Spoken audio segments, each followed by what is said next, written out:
Hi friends, so I just taught you how to draw a fox and now I'm going to do an owl. And one of the things that I do when I don't have a picture of something close by, like I told you, I did my fox based off of my fox journal, and it's something that I've never drawn before, like an owl, is I go on Google and I usually type in the word cartoon before I choose my picture, but I choose my picture. So that's the picture that I'm basing mine off of. And again, as I look at that picture, I want to be thinking about my elements of shape. So up in the top corner here, I'm going to start with my dots. Kind of round and filled in, doing my best to stay inside those dark lines. Next, 2, and 3.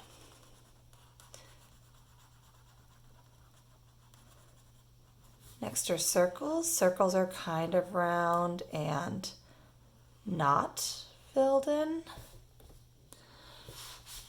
And then we're going to do straight lines. Straight lines can go up and down or side to side. They can go diagonally. And I realize that I need to practice different directions of diagonal to control my pen better.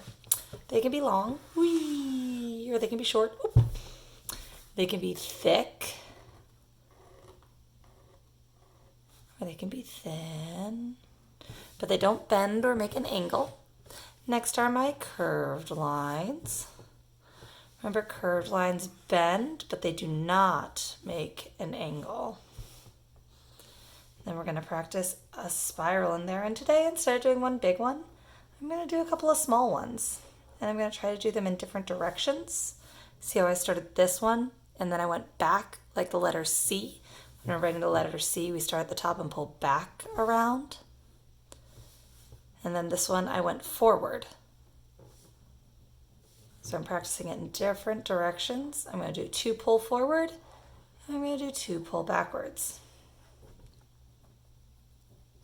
Next are angle lines. Angle lines are lines that bend so much they make an angle, a point.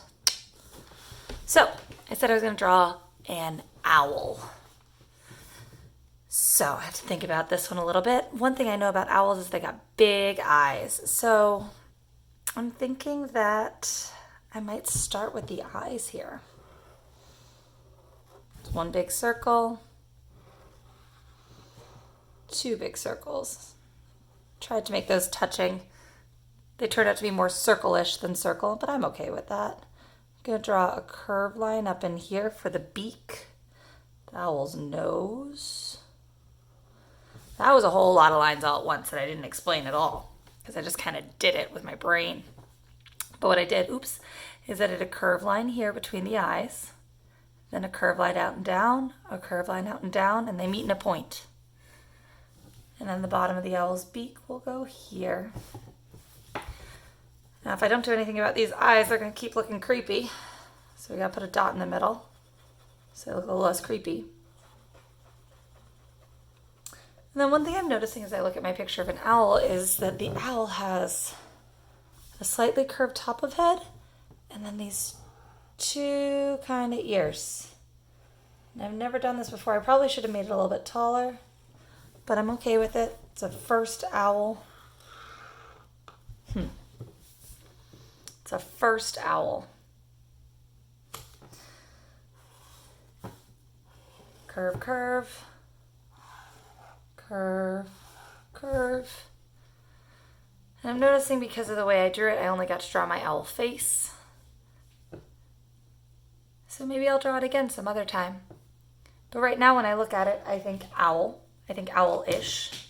I think if I were to draw it again, maybe make it a character in my book, that I'm going to use this thick line here, that this is the line that I would follow.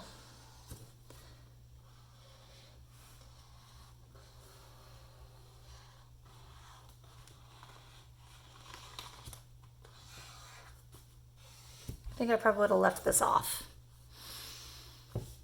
But I didn't, and I'm okay with it. So that's an owl.